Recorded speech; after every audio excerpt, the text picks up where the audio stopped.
लोक प्रशासन यानी सरकार का प्रशासन। सरकार व्यवस्थापिका, कार्यपालिका, न्यायपालिका। व्यवस्थापिका में नीतियों निर्माण करना, कार्यपालिका का कानून नीतियों क्रियान्वयन करना और न्यायपालिका समीक्षा करना।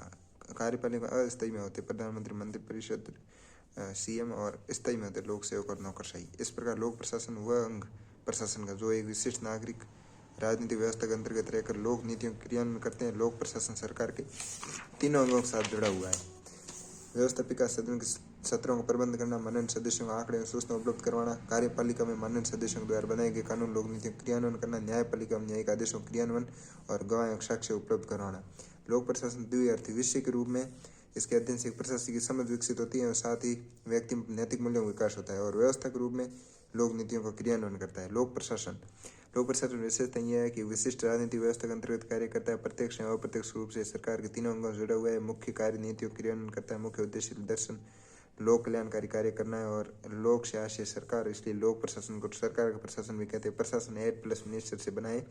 एडमिनिस्ट्रेट से अर्थ है प्रबंधन करना, व्यवस्था करना या देखभाल करना। प्रशासन व्यक्तियों के द्वारा एक निश्चित उद्देश्य को लेकर किया गया सामूहिक प्रयास है। सामूहिक प्रयास प्रशासन व्यक्तियों के उद्देश्य को लेकर।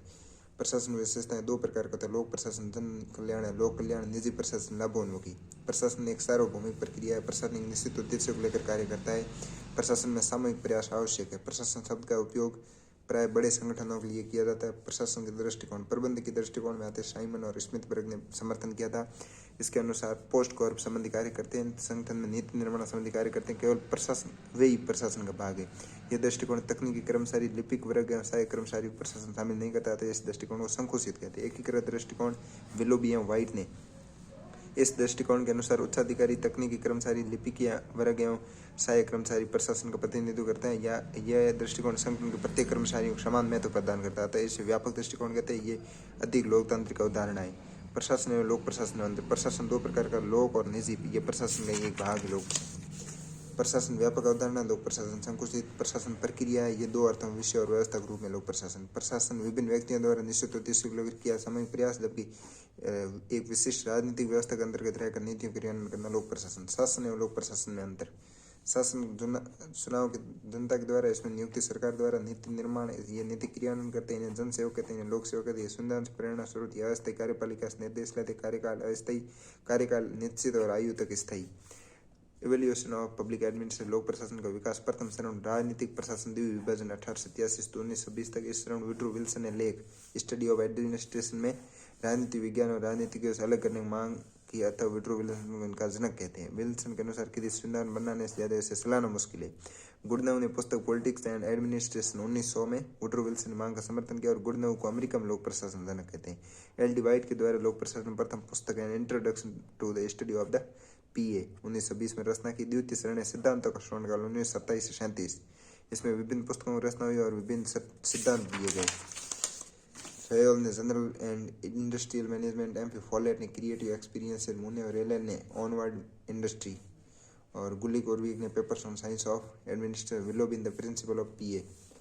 फिर आता है द्वितीय चरण विशेष। इसमें लोक प्रशासन प्रारंभ विषय वस्तु का विकास हुआ। लोक प्रशासन और निजी प्रशासन संबंधी विभिन्न समानताएं हैं, ये शास्त्रीय चिंतकों के अनुसार। तृतीय चरण चुनौतियों का काल।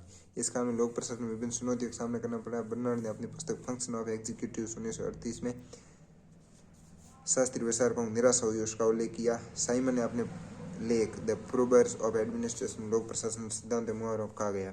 चतुर्थ चरण पहचान का संकट 1948-70। इसमें जॉन गॉस ने लेख trends in the theory of PA में लोक प्रशासन और राजनीति विज्ञान की शाखा माना और मार्टिन जॉन गॉस का समर्थन किया। एक व्यवस्था रूप में लोक प्रशासन उत्तर जीविका हेतु नवीन अवधारणा और सिद्धांतों का विकास किया। निम्नलिखित तुलनात्मक लोक प्रशासन 1953, विकास प्रशासन 1955, नव लोक प्रशासन 1968, जन चयन विचारधारा 1960 के दशक में। अंतर विषय अध्ययन पर बल। नव लोक प्रशासन का काल। इस काल को लोक प्रशासन में विषय के रूप में विकसित करने हेतु अंतर विषय बनाने पर बल दिया है। इसमें अन्य विषयों की सामग्री को शामिल किया जाता है, sociology, economics, law, history, psychology. एक व्यवस्था के रूप में लोक प्रशासन विशेषता निम्न है कि राजनीतिक प्रशासन द्विभाजन, विरोध या खंडन, शक्ति का विकेंद्रीकरण, पद सोपान, लचीलापन, जन सहभागिता पर बल। अंतिम चरण है लोक प्रशासन एवं एलपीजी या नव लोक प्रशासन का काल। इसमें नियंत्रणकर्ता के स्थान पर प्रोत्साहनकर्ता, सहजकर्ता के रूप में उभर कर आया। लोक प्रशासन 3E की संस्कृति पर बल दिया गया। महत्व प्रभावशाली कार्य कुशलता, नौकरशाही, सरकार के आकार में कटौती की गई, संसाधनों सदुपयोग पर बल दिया गया। निलोकस है एनरिकस के अनुसार लोक प्रशासन का विषय इन चरणों व्याख्या निकोलस हेनरी ने अपनी पुस्तक public administration and public affairs में की। इसके 6 चरण है। राजनीति प्रशासन 1926 प्रशासन सिद्धांत 37 प्रशासन राजनीति विज्ञान की ओर 3850 और लोक प्रशासन प्रबंधन की ओर 50-56 लोक प्रशासन की तरह 1971-90 और सुशासन काल 1991 वर्तमान तक। भारत में लोक प्रशासन विकास 1937 में लोक प्रशासन प्रथम डिप्लोमा डिग्री की शुरुआत मद्रास विश्वविद्यालय 1941 में पहली डिप्लोमा प्रोफेसर बेनी प्रसाद के प्रयासों से इलाहाबाद यूनिवर्सिटी में, फिर 1950 में लोक प्रशासन विषय का प्रथम स्वतंत्र विभाग प्रोफेसर महादेव प्रसाद शर्मा द्वारा नागपुर विश्वविद्यालय में खोला गया। इनके प्रयासों से MP शर्मा जाने जाते भारत में लोक प्रशासन के पिता, लोक प्रशासन का विषय का प्रथम प्रोफेसर। भारत में लोक प्रशासन 4 मठ लखनऊ, चंडीगढ़, हैदराबाद, जयपुर। लोक प्रशासन विषय में शोध एवं अनुसंधान दिल्ली में 1954 में IIPA Indian institute of public administration और 1955 में ISPA Indian school of public administration स्थापना की गई। एप्पल आयोग की सिफारिश पर 1953 में। और लोक प्रशासन को UPSC ने 1986 से ऐसी विषय और राष्ट्रीय लोक प्रशासन पिता MV माथुर को कहा जाता है। लोक प्रशासन 76 पहला है संकुचित दृष्टिकोण। लोक प्रशासन केवल सरकार की कार्यपालिका से जुड़े हुए, इसका प्रमुख कार्य नीति और क्रियान्वयन करना। ये साइमन स्मिथबर्ग ने कहा था, ये न्यायपालिका विधायिका शाखा से नहीं जुड़ा है। व्यापक दृष्टिकोण 3 रंगों से जुड़ा हुआ है जो निम्न प्रकार विधानसभा सत्रों प्रबंधन आंकड़े उपलब्ध कराना, कार्यपालिका में नीति क्रियान्वयन करना और न्यायपालिका में न्याय निर्णय आदेशों का क्रियान्वयन और साक्ष्य उपलब्ध कराना। ये इसके अवधारणा समर्थक विलोबी और व्हाइट। पोस्ट कॉर्प दृष्टिकोण लूथर गुली के द्वारा दिया गया। पोस्ट कॉर्प उस अधिकारी प्रबंधक के कार्य। पोस्ट कॉर्प की प्लानिंग संसाधनों उचित उपयोग, ऑर्गेनाइजिंग संगठित करना, स्टाफिंग, भर्ती, प्रशिक्षण, पदोन्नति संबंधी कार्य, डायरेक्टिंग, अधीनस्थों समय समय पर निर्देश देना, कोऑर्डिनेटिंग, विभिन्न कर्मचारी संगठनों में समन्वय स्थापित करना, रिपोर्टिंग, विभिन्न प्रगति विवरण प्राप्त करना, बजटिंग, संगठन वित्तीय संसाधनों का प्रबंध करना। पोस्ट की आलोचना यह है कि लोक प्रशासन मुख्य कार्य नीति क्रियान्वयन को लेकर नहीं किया गया है और यह है कि उद्देश्य लोक कल्याण, ऐसे पोस्ट को शामिल नहीं किया गया है। पोस्ट को जनसंपर्क शामिल नहीं। पाठ्य विषय वस्तु दृष्टिकोण, ये दृष्टिकोण लेविस मेरियम द्वारा दिया जाता है। मेरियम ने लोक प्रशासन पाठ्य वस्तु अभिप्राय, लोक प्रशासन द्वारा दी जाने वाली सेवाएं, एजुकेशन, हेल्थ, एग्रीकल्चर। ये मेरियम के अनुसार लोक प्रशासन का क्षेत्र कैंसिक 2 फलकों के समान है। एक फलक पर पोस्ट कोर दृष्टिकोण है तथा दूसरे फलक पर पाठ्य विषय वस्तु एवं कैंसिक दोनों फलकों धारदार होना चाहिए। इसमें पोस्ट कोर दृष्टिकोण का पूर्व दृष्टिकोण कहा जाता है। लोक निजी दृष्टिकोण, इस दृष्टिकोण में 2 समूह को, पहली समानता, गुल्लिक, उर्विक, मुन्ने, रेले, फेयोल, विलोबी। अंतर है, अंतर के समर्थक है साइमन, एप्पल और ड्रकर। समानता के विभिन्न आधार, लोक प्रशासन और निजी प्रशासन। उद्देश्य इनका राजनीतिक नियंत्रण, मुख्य उद्देश्य लोक कल्याण। इनका राजनीतिक नियंत्रण नहीं, लाभार्जन का मुख्य है। मानव संसाधन आवश्यकता, नौकरशाही कार्य करती है, इनमें नहीं करती है। रिकॉर्ड प्रबंधन, लाल फीताशाही, अनावश्यक देरी होती है, इनमें समन्वय प्रशासन है। शोध एवं अनुसंधान कार्य, नए संगठन का निर्माण जनता की मांग पर किया जाता है, इसमें लागत लाभ विश्लेषण के पश्चात। फिर आता 6ठा है लोक नीति दृष्टिकोण, इसके समर्थन में लास, वेल और बेली। इस दृष्टिकोण के अनुसार लोक प्रशासन नीति निर्माण के साथ साथ नीति क्रियान्वयन और समीक्षा में महत्वपूर्ण भूमिका निभाती होती है। नीति निर्माण भूमिका मंत्री, राज्यपाल की सहायता, सूचना उपलब्ध कराना। आधुनिक दृष्टिकोण इसके अनुसार ये 7 हुए हैं कि लोक प्रशासन का क्षेत्र निरंतर परिवर्तनशील लिया जाए। कार्य क्षेत्र में वृद्धि होती है तो लोक प्रशासन कार्य क्षेत्र में भी वृद्धि होती है। लोक प्रशासन की प्रकृति है एक विज्ञान और कला के रूप में प्रबंधीय एकीकृत प्रशासन विज्ञान के रूप में विलोबी और वुड्रो विल्सन। इनके अनुसार लोक प्रशासन विज्ञान भांति सार्वभौमिक सिद्धांत है, पंचोपान कार्य, विबंध, अभिप्रेरणा और विज्ञान की भांति शोध अनुसंधान, नौ लोक प्रशासन, नौ लोक प्रबंध, नौ लोक सेवा और वैज्ञानिक विधियों पद्धतियों प्रयोग, CPM और PRT। लोक प्रशासन विज्ञान भांति मूल्य युक्त है क्योंकि ये निश्चित नियम सिद्धांत पर कार्य करती है। लोक प्रशासन विज्ञान की भांति भविष्यवाणी क्षमता है, इसमें लोक सेवकों को राजनीतिक विज्ञानों सलाह और काउंसलिंग प्रदान करते हैं। विज्ञान भांति सर्वमान्य ग्रंथ है, अरस्तु पॉलिटिक्स, प्लेटो का रिपब्लिक और कौटिल्य का अर्थशास्त्र। लोक प्रशासन विज्ञान भांति अंतर विषय अध्ययन है। लोक प्रशासन विज्ञान नहीं है, ये इसके है रॉबर्ट कैल, डेल और साइमन। लोक प्रशासन मूल्य उन्मुख है, भविष्यवाणी सटीकता अभाव, लोक सेवकों व्यवहार परिवर्तनशील, प्रयोगशाला उपकरणों अभाव और परिस्थिति परिवेश के अनुसार परिवर्तनशील है। रॉबर्ट डेल ने कहा कि लोक प्रशासन विज्ञान बनने में 3 बातें, मूल्य, व्यवहार और परिवेश। डेल ने इसका उल्लेख साइंस और पब्लिक एडमिनिस्ट्रेशन 3 प्रॉब्लम्स में किया। लोक प्रशासन कला के रूप में MP शर्मा, ग्लेडन और टीड। लोक सेवक ने कलाकार की भांति सृजनात्मकता होती है, सृजनात्मक कारण लोक सेवक नीति निर्माण करते हैं। दोनों को माध्यम की आवश्यकता होती है, पेंटर को कलर ब्रश और लोक सेवक को संस्था कार्य करता है। लोक प्रशासन में कला की भांति देश काल के अनुसार परिवर्तनशील है, प्रशिक्षण की आवश्यकता है लोक सेवक और कलाकार को, दोनों के लिए व्यक्तित्व महत्वपूर्ण।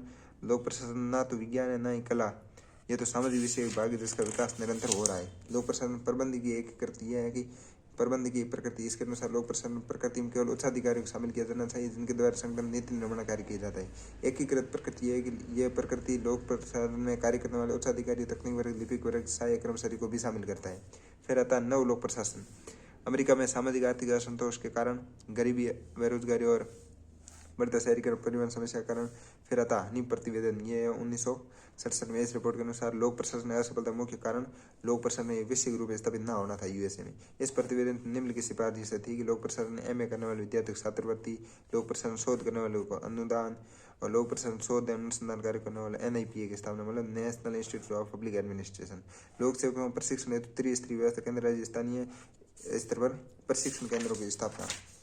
फिलाडेल्फिया सम्मेलन 1967 में हुआ। अध्यक्ष थे चार्ल्स वुड्स। निम्नलिखित मुद्दों पर चर्चा हुई। राजनीतिक प्रशासन विभाजन का खंडन, पद सोपान में लचीलापन, केंद्रीकरण के स्थान पर विकेंद्रीकरण और लोक प्रशासन के गरीब बेरोजगार तार समाधान करना। फिर मिन्नोब्रुक सम्मेलन 1968 में। अध्यक्ष थे वाल्डो। नव लोक प्रशासन 4 लक्ष्य या उद्देश्य निर्धारित किए गए। मूल्य, क्षमता, परिवर्तन और प्रासंगिकता। साहित्य में योगदान। Waldo, public administration in time of a turbulence.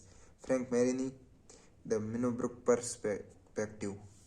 NPA विशेषताएं। राजनीतिक प्रशासन विरोध, पद सोपान में लचीलापन, प्रशासन विकेंद्रीकरण समर्थन, जिसके 4 लक्ष्य। मूल्य, परिवर्तन, क्षमता, प्रासंगिकता। लोक सेवकों मनोवृत्ति में परिवर्तन का समर्थक। लोक प्रशासन जन सहभागिता पर बल, विश्व नौकरशाहीकरण या प्रबल या नौकरशाही के अवसर में कटौती। लोक प्रशासन ग्राहकोन्मुखता एवं संवेदनशीलता। नव लोक प्रशासन के लक्ष्य। मूल्य, नव लोक प्रशासन को मूल्योन्मुख बनाने पर बल देता है। समता, नव लोक प्रशासन को सामाजिक आर्थिक समता स्थापित करनी चाहिए। परिवर्तन, नव लोक प्रशासन समाज बो एवं परिवर्तन लाने से आर्थिक, सामाजिक, सांस्कृतिक। प्रासंगिकता, नव लोक प्रशासन लोक सेवकों को आर्थिक, सामाजिक प्रासंगिकता को सुनिश्चित करता है। एनपीए आलोचना। एक तरफ तो नव लोक प्रशासन नौकरशाही पर अत्यधिक निर्भरता दर्शाता है, दूसरी तरफ नौकरशाही आकार कटौती समर्थक रहता है। एक रूपता अभाव, ये मूल्य पर अत्यधिक बल देता है। ये अवधारणा उस समय विकासशील देशों हेतु प्रासंगिक नहीं थी। नव लोक प्रशासन कि विकासशील देशों में प्रासंगिक तो बाहर जैसे। एनपी विशेषता। राजनीतिक प्रशासन विरोध है। लोक सेवकों नीति निर्माण में महत्वपूर्ण भूमिका। विकेंद्रीकरण 73 संशोधन से दी गई। जन सहभागिता, नागरिक अधिकार पत्र सूचना अधिकार से। पद सोपान लचीलापन, ई गवर्नेंस, वर्तमान प्रशासन पद सोपान स्तर में कटौती। लोक सेवकों अभिवर्ती परिवर्तन, विभिन्न समितियों की सिफारिश, युगांतर समिति, शत्रु समिति। भी नौकरशाहीकरण, सार्वजनिक क्षेत्र उपक्रम, गोल्डन हैंडशेक स्कीम और लेटरल एंट्री प्रक्रिया। फिर आता है मिन्नोब्रुक सम्मेलन 1968 में पहला। इसका आयोजन यूएसए में। आर्थिक सामाजिक तनाव के दौरान केवल युवाओं की भागीदारी, महिलाओं की भागीदारी नगण्य है। इसमें नव लोक प्रशासन 4 लक्ष्य। मूल्य, समता, परिवर्तन, प्रासंगिकता। ये नव लोक प्रशासन आलोचक है। फिर 1988 मिन्नोब्रुक का दूसरा सम्मेलन। वैश्वीकरण, उदारीकरण, निजीकरण दौर व आर्थिक नीतिक समय, युवा अनुभव दोनों भागीदार, तुलना रूप से महिला अधिक। यह लोक प्रशासन 3 मितव्ययता, कार्यकुशलता, प्रभावशीलता पर बल। यह लोक प्रशासन की सीमित भूमिका का समर्थक। 2008 में तीसरे यूएसए में आर्थिक मंदी के दौरान समन्वयक Rosemary O'Leary, theme the future of public administration. 13 देशों 220 प्रतिभाग भाग लिया। इसमें विभिन्न महिलाएं भागीदारी है। पारदर्शिता, जवाबदेहिता, उत्तरदायित्व पर बल देता है। इसने लोक सेवकों की भूमिका कल्याणकारी भूमिका को रूपरेखा की थी। नव लोक प्रबंधन। सामाजिक, सार्वजनिक क्षेत्र में निजी क्षेत्र के प्रबंधन लागू करने की कला है। 3 संसाधन कुशलता में उपयोग करना। नव लोक प्रबंधन सर्वप्रथम प्रयोग क्रिस्टोफर हुड द्वारा ये public management to as all season 1991 में किया। नव लोक प्रबंधन और विस्तृत ऑस्बर्न गैबलर द्वारा अपनी पुस्तक री इन्वेंटिंग गवर्नमेंट में दी गई। तीसरा रास्ता कहा जाता है पब्लिक मैनेजमेंट को यूए गवर्न ने। उद्यमी प्रशासन कहा जाता है ऑस्बर्न गैबलर ने। उत्तर नौकरशाही प्रतिमान कहा जाता है बार्जले ने। फिर आता न एनपीएम। इसकी विशेषताएं। 3 संस्कृति पर बल। लोक प्रशासन नियंत्रणकर्ता के स्थान पर सुविधाकर्ता, प्रोत्साहनकर्ता के रूप में विकेंद्रीकरण का समर्थन। पहली है कि 3 पर बल। भारत में विनिवेश कार्यक्रम, उद्यमी प्रशासन अवधारणा का उद्देश्य, सार्वजनिक क्षेत्र में सूचना व सुविधा काउंटरों की स्थापना। फिर आता है लोक प्रशासन में सुविधाकर्ता, प्रोत्साहनकर्ता में पीपीपी, लोक निधि भागीदारी। फिर आता है विकेंद्रीकरण समर्थन में नागरिक निकाय, पंचायती राज संस्थाओं के संवैधानिक प्रावधान। 15 वित्त आयोग की सिफारिश, राजस्व हस्तांतरण 42 to 41% राज्यों में वित्त आयोग। ये सब विकेंद्रीकरण की। फिर आता प्रभाव में महत्व। प्रशासनिक मितव्ययता में वृद्धि होती। लोक प्रशासन 3 पर बल देंगे तो प्रशासनिक कार्यकुशलता में वृद्धि होगी। निजी प्रशासन के मध्य स्वस्थ प्रतियोगिता होगी। फिर पीपीपी, इससे होगा लोक प्रशासन कार्यभार में कमी होगी। लोक प्रशासन लोक कल्याणकारी कार्यों पर ध्यान केंद्रित होगा। फिर वित्त आयोग और विकेंद्रीकरण से स्थानीय सरकारों में मजबूत होगी। योजना और कार्यक्रमों को प्रभावी क्रियान्वयन सुनिश्चित होगा। फिर है नव लोक प्रबंधन। विशेषता पारदर्शिता पर बल। इससे क्या होगा, ई गवर्नेंस, सूचना अधिकार, लोक निजी भाग। और फिर बहुराष्ट्रीयकरण या ठेका पद्धति। इससे क्या लोक निजी भागीदारी बढ़ेगी। उपलब्धि मूल्यांकन पर बल। सरकार के आकार में कटौती करने से करोड़ संशोधन। प्रशासनिक लागत में कमी, ई गवर्नेंस। पद सोपान में लचीलापन, ये भी ई गवर्नेंस। और गैंग प्लैंक। ग्राहकोन्मुखता, विनौकरशाहीकरण, इनके लिए गोल्डन हैंडशेक स्कीम। फिर राजनीतिक प्रशासन विभेदन, विरोध, सुविधा आधारित भर्तियां और लेटरल एंट्री स्कीम। इनके प्रभाव क्या होंगे, प्रशासनिक भ्रष्टाचार कमी, जन सहभागिता वृद्धि, प्रशासनिक कार्यों प्रक्रिया में सरलीकरण, सरकार कार्यभार में कमी, सरकारी संसाधनों का उचित उपयोग और लाल फीताशाही में कमी, प्रशासन में तीव्र निर्णय को सुनिश्चित करना। फिर आता है एनपीएम की आलोचना। एनपीएम की आलोचना यही है कि ये बाजार निजी क्षेत्र पर अत्यधिक बल देता है, इससे सरकार बेरोजगार बढ़ने का भय है, लोक से मनोबल में गिरावट, मार्केट से देने लगेगी। नव लोक प्रशासन अवधारणा आलोचना पुनः एकीकरण द्वारा की गई। एनपीए उद्योग के कारण, अमेरिका आर्थिक सामाजिक कारण, और एनपीएम का एलपीजी ये युवाओं का आंदोलन था, युवा अनुपयोगी आंदोलन था। एनपीए 4 लक्ष्य मूल्य परिवर्तन क्षमता प्रासंगिक 3 पर बल देता है। एनपीए पब्लिक एडमिनिस्ट्रेशन प्रगतिशील विज्ञान बनाना चाहता है, ये लोक प्रशासन में प्रबंधवाद का समर्थक है। एनपीए विशेषण जन सहभागिता, राजनीति प्रशासन, द्विविभाजन का विरोध, ग्राहकोन्मुखता। और एनपीएम विनोकरशाहीकरण, बाह्यकरण, स्थानीयकरण। एनपीए पब्लिक एडमिनिस्ट्रेशन का आलोचक है और ये इसकी सीमित भूमिका का समर्थक है। ये केवल विकसित देशों हेतु एनपीए, ये दोनों विकसित विकास के लिए एनपीए नव लोक प्रशासन, नव टेलरवाद हैं। फिर आता है कॉर्पोरेट गवर्नेंस। ये उन सिद्धांत आदर्श योग्य जो कॉर्पोरेट के उत्तरदायी, जवाबदेही, पारदर्शी बने रहने प्रेरित करता है। मुख्य उद्देश्य शेयरधारकों हितों की रक्षा करना। इसकी अवधारणा ऑगस्टन बर्ले व रूसी मीन्स द्वारा पुस्तक मॉडर्न कॉर्पोरेशन प्राइवेट प्रॉपर्टी में दी गई। इस अवधारणा का पुनः लोकप्रिय ब्रिटेन कैडबरी समिति द्वारा बनाया गया। कंपनी कॉर्पोरेट नियम की ढांचाएं, शेयर होल्डर, निर्देशक मंडल, सीईओ और मैनेजमेंट, हितधारक होते कर्मचारी, आपूर्तिकर्ता, ऋण देने वाला और उपभोक्ता समुदाय। कॉर्पोरेट गवर्नेंस सिद्धांत शेयरधारकों अधिकारों का सिद्धांत, निर्णय भागीदारी, लाभ भागीदारी, कंपनी द्वारा शेयरधारकों को सूचना साझा की जानी चाहिए। शेयरधारकों के साथ समान व्यवहार का सिद्धांत है, लाभ वितरण, समान व्यवहार। हितधारकों के अधिकारों का सिद्धांत, निर्णय भागीदारी, प्रबंधन द्वारा वैधानिक अधिकार उपलब्ध कराने चाहिए। निदेशक मंडल उत्तरदायित्व सिद्धांत है कि निदेशक मंडल का शेयरधारकों प्रति उत्तरदायित्व होना चाहिए। प्रकटीकरण या पारदर्शिता का सिद्धांत है कि निम्नलिखित पारदर्शिता, निदेशक मंडल में नियुक्तियां, ऑडिट, कंपनी का चयन, कर्मचारियों का वेतन, समितियों का गठन, कंपनी का लाभ। सचरित्रता का सिद्धांत, कॉर्पोरेट क्षेत्र में सचरित्रता या नैतिक मूल्यों के विकास हेतु आचरण नियमावलियां बनाई जानी चाहिए। फिर आता कॉर्पोरेट गवर्नेंस में तो जवाबदेही से उत्तरदायित्व निश्चित करना, घोटालों को रोकना, विश्वसनीयता में वृद्धि करना, निवेश वृद्धि में सहायक है, अंतर्राष्ट्रीय पूंजी प्रवाह को वृद्धि करता है। ये कॉर्पोरेट द्वारा पर्यावरण संरक्षण सुनिश्चित करता है, लोक कल्याण, सामाजिक आर्थिक बदलाव का माध्यम में निजी क्षेत्र में नैतिक मूल्यों का विकास करता है। विभिन्न समितियों का गठन, ओंकार गोस्वामी समिति 1997, कुमार मंगलम बिरला समिति 99, नरेश चंद्र 2002, नारायण मूर्ति 2003, उदित कोटक 2017। कंपनी एक्ट धारा 135 के तहत सीएसआर का प्रावधान। सेबी 1912 ने सांविधिक स्थिति निवेशकों, शेयरधारकों हितों की रक्षा करना। ICI institute of chartered accountant of India लेखांकन एवं लेखा परीक्षण मानक तैयार करता है। ISCI institute of company secretariats of India, ये कंपनी या कॉर्पोरेट रिपोर्टों के मानक तैयार करता है। NFCG national foundation for corporate governance, अध्यक्ष है कॉर्पोरेट मामलों का मंत्री, ये कॉर्पोरेट क्षेत्र में जागरूकता का संबंधी कार्य करता है। फिशर ऑफ कॉर्पोरेट गवर्नेंस, ये कॉर्पोरेट क्षेत्र में पारदर्शिता, जवाबदेहिता, उत्तरदायित्व, निष्पक्षता आदि पर बल देता है। कॉर्पोरेट क्षेत्र लोक कल्याण का माध्यम भी है। ये निजी क्षेत्र में आचरण नियमावली विकास का समर्थन। यह अवधारणा सार्वजनिक क्षेत्र उपक्रमों के लिए प्रासंगिक है। निजी कॉर्पोरेट क्षेत्र के नैतिक मूल्यों के विकास पर बल देता है। कॉर्पोरेट गवर्नेंस एक बहुआयामी अवधारणा है। कॉर्पोरेट उद्योग के कारण वैश्वीकरण, एलपीजी और शेयरधारकों एवं हितधारकों के अधिकारों की रक्षा सुनिश्चित करना, घोटाला, दुराचार रोकना, नौकरशाही सुधारों प्रेरणा, आईटी का प्रभाव। सीएसआर ये उन गतिविधियों हो जो कंपनी द्वारा लाभार्जन प्रतिफल रूप सामाजिक कल्याण में संचालित की जाती है। महिंद्रा फाउंडेशन, नन्ही कला, हिंदुस्तान जिंक प्रोजेक्ट सखी। कंपनी अधिनियम धारा 135 का प्रावधान। सीएसआर मुख्य प्रावधान, वे कंपनियां जो सीएसआर अंतर्गत आती, टर्नओवर 1000 करोड़, लाभार्जन 5 करोड़, नेटवर्क 500 करोड़। कंपनी को अपने लाभ का 2% लोक कल्याण पर खर्च करना होता है। सीएसआर समिति कंपनी के अंतर्गत सीएसआर समिति गठन का प्रावधान किया गया जो प्रबंधन को कॉर्पोरेट सामाजिक गतिविधियों के संबंध में सलाह प्रदान करती है। सीएसआर गतिविधियां हेल्थ, एजुकेशन, पर्यावरण संरक्षण और ऊर्जा को प्रोत्साहन। टाइप्स ऑफ सीएसआर, पर्यावरण आधारित सीएसआर, प्राकृतिक संसाधनों का संरक्षण, नवीकरणीय ऊर्जा संसाधन प्रोत्साहन, पर्यावरण मित्र तकनीकों का विकास। और मानव संसाधन आधारित सीएसआर में कर्मचारी स्वास्थ्य बीमा, कर्मचारी मानव अधिकारों की सुरक्षा, कर्मचारी हेतु उच्च सुरक्षा मानक, समुदाय आधारित में हेल्थ, एजुकेशन, सैनिटाइजेशन, दानशीलता, कंपनी द्वारा सीधा आर्थिक अनुदान, मिलेनियम फाउंडेशन, बिल गेट्स की इनके उद्देश्य सीएसआर के जन कल्याण का माध्यम है और सरकार कार्यपालन कमी आती है, कंपनी का ब्रांड इमेज बनती है, निवेश और लाभ में वृद्धि होती है, कर्मचारियों को प्रेरित करना, सौहार्दपूर्ण संबंधों को विकसित करना, सकारात्मक लोक संबंध, गुणवत्तापूर्ण वस्तु में सुनिश्चित करना। सीएसआर नैतिक दायित्व होना चाहिए की बाध्यता है। इसके तरक्की है कि सीएसआर नया अप्रत्यक्ष कर जो थोपा जा रहा है, ये निजी क्षेत्र में सरकारी हस्तक्षेप में वृद्धि करता है। पैसा खर्च करने से पूर्व शेयरधारकों को अनुमति लेनी पड़ती है, जो कि जटिल प्रक्रिया है। इसकी कमियां ये है कि सीएसआर संबंधित व्यय सीमित क्षेत्र में किया जा रहा है 40% हेल्थ एजुकेशन में। और भौगोलिक असमानता है कि उत्तर पूर्वी राज्यों में गतिविधियां अछूती हैं और सीएसआर गतिविधि संचालन ग्रामीण भारत में नहीं हो रहा है। सीएसआर लेकर जागरूकता अभाव है और दंड के कठोर प्रावधान अभाव है। स्थानीय प्रशासन साथ कॉर्पोरेट मध्य सहयोग व समन्वय का अभाव है। अब लोक प्रशासन के सिद्धांत, पहला पद सोपान, ये उच्च अधीनस्थ संबंधों को वह जाल है जिसमें कर्मचारी कार्य उत्तरदायित्व करते हुए निर्धारण किया जाता है। ये प्रत्येक संगठन में लागू होता है डीएम, एडीएम, एसडीएम, जिले में राजस्व कर्मचारियों से मुने रेले ने से स्केलर प्रोसेस का हेनरी फॉयल ने स्केलर साइन का फीचर ये है कि ये अन्य सिद्धांतों की जड़ी आत्मा है। इसके द्वारा कर्मचारी कार्यों और उत्तरदायित्व सुनिश्चित किया जाता है। आदेशों पर ऊपर से नीचे की ओर होता है। इसमें ये एक पिरामिड आकार संरचना है। इसे उचित माध्यम सिद्धांत का अनुसरण किया जाता है। पद सोपान ऊपर से नीचे की ओर जाने वाले कर्मचारियों की संख्या में वृद्धि होती है।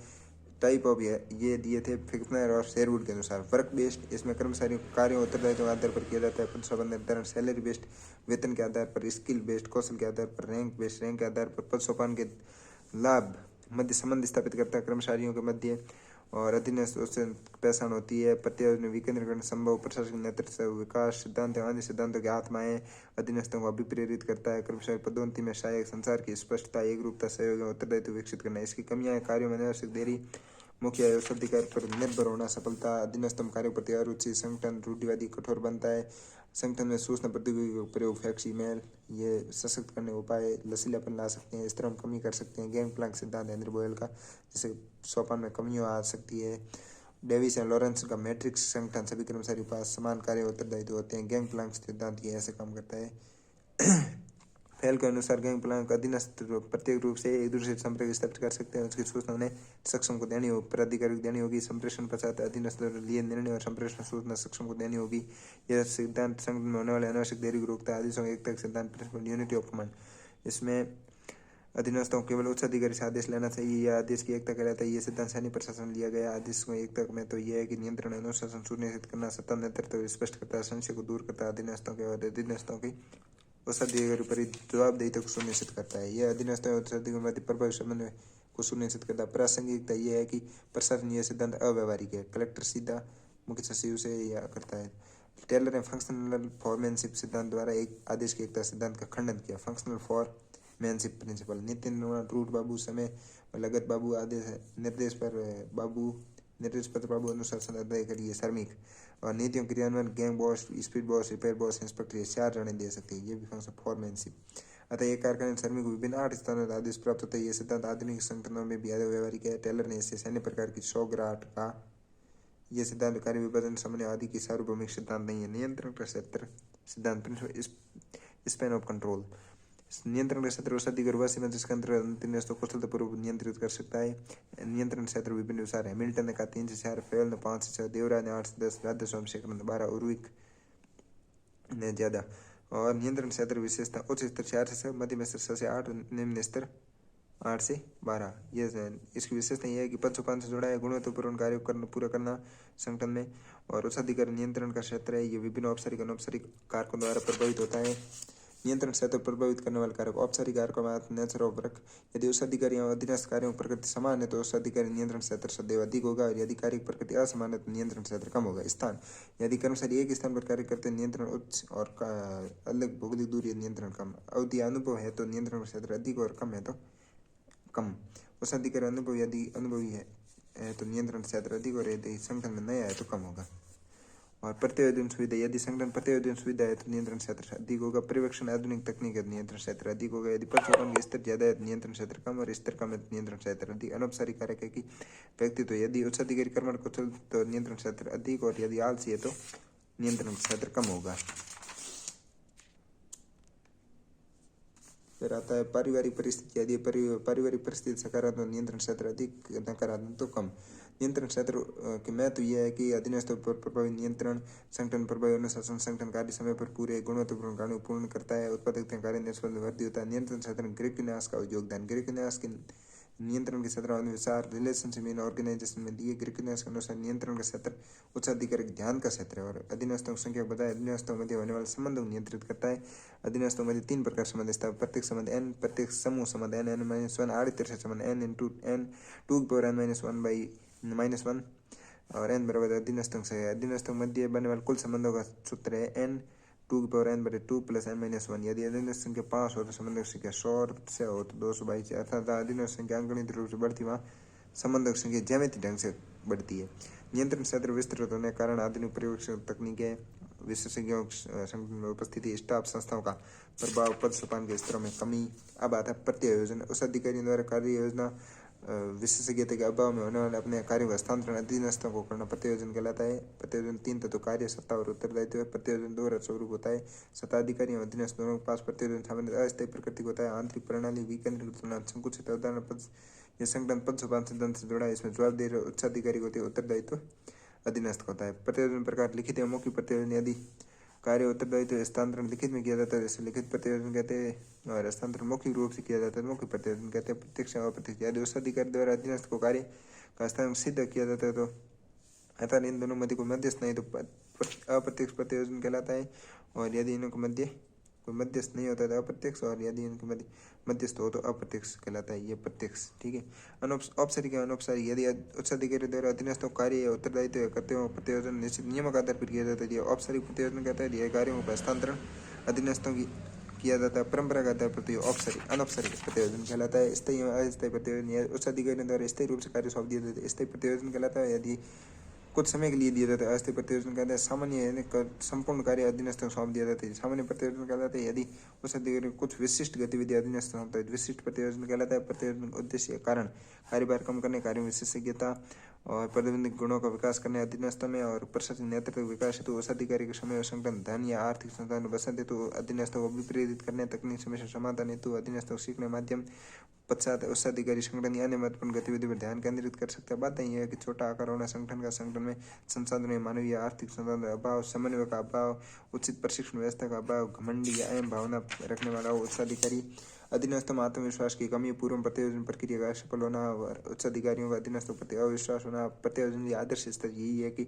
सदैव लिखित में होना चाहिए, पुरस्कार व्यवस्था को जुड़े रहने से आदेश की एकता का पालन करे, उचित प्रशिक्षण व्यवस्था, उचित प्रबंध सुनिश्चित करना। प्रत्योजन विकेंद्रीकरण में अंतर, ये संगठन की आंतरिक प्रणाली प्रत्योजन विकेंद्रीकरण, बाह्य प्रणाली प्रत्योजन उच्चाधिकारी को जवाब देता है और विकेंद्रीकरण अधीनस्थ को जवाब देता है। प्रत्योजन का उद्देश्य उच्चाधिकारी का कार्यभार कम करना और विकेंद्रीकरण का उद्देश्य अधीनस्थ को सशक्त बनाने या शक्तियों को विकेंद्रीकरण करना। प्रत्योजन अधीनस्थों को नियम एवं कानून बनाने की शक्ति प्राप्त नहीं होती और विकेंद्रीकरण में शक्ति होती है। प्रत्योजन व्यक्ति से व्यक्ति को शक्तियों का कार्यों का हस्तांतरण होता है और प्रत्योजन लिखित या मौखिक दोनों तरीकों से होता है। अस्थायी प्रकृति विकेंद्रीकरण संकुचित, विकेंद्रीकरण संगठन कार्यों का हस्तांतरण सामान्य लिखित में होता है। स्थायी प्रकृति के प्रत्योजन तुलना में व्यापक अवधारणा है विकेंद्रीकरण। फिर परिवर्तन का संबंध, किसी सलामत संगठन सुनियोजित व्यवस्थित तरीके से परिवर्तन करना है परिवर्तन का संबंध परिवर्तन का प्रबंध कहलाता है। 3 प्रकार के होते हैं, संस्थात्मक, प्रक्रियात्मक, व्यवहारात्मक। संगठन की शक्तियाँ होती है, एक होती है अवरोधक, एक उत्प्रेरक, कर्मचारी अपर्याप्त वेतन, परिश्रमिक, अधीनस्थ समन्वय का अभाव, नकारात्मक कार्य परिस्थितियाँ, और उत्प्रेरक होती प्राप्त वेतन, कार्य परिस्थितियाँ, सकारात्मक स्वादपूर्ण आंतरिक व्यक्तिक संबंध। उच्चाधिकारी वे दायित्व है कि अवरोधक शक्तियों न्यूनतम, उत्प्रेरक को अधिकतम करने का प्रयास करें। परिवर्तन प्रबंध के कारण बाह्य कारक, आंतरिक और तकनीक। बाह्य कारक सामाजिक रीति रिवाज परंपराएं, आर्थिक कारक राजकोषीय नीति, मौद्रिक नीति, आयात निर्यात नीति, वैश्वीकरण, एलपीजी प्रभाव और प्रशासन नीति में परिवर्तन। आंतरिक कारक में संगठन में कार्य उत्तरदायित्व परिवर्तन कार्यों में और कर्मचारी शिक्षक जागरूक। तकनीकी कारण में संगठन कार्य उत्तरदायित्व नवाचारों या मशीनों का प्रयोग सुनिश्चित करने, सिस्टम बायोमेट्रिक आदि में। तो संगठन उत्तरजीवी में वृद्धि करता है, संगठन उत्पादकता कार्य निष्पादनता में वृद्धि करता है, संगठन अवरोधक या उत्प्रेरक शक्तियों पहचान में सहायक, संगठन कार्य कुशलता वृद्धि, संगठन तकनीक नवाचारों को प्रोत्साहित करता है, उच्चाधिकारी और अधीनस्थों मध्य स्वादपूर्ण संबंधों को विकास करता है। परिवहन के प्रबंध के चरण कोर्ट लेविन के अनुसार अनफ्रीजिंग, मूविंग एंड डिफ्रीजिंग।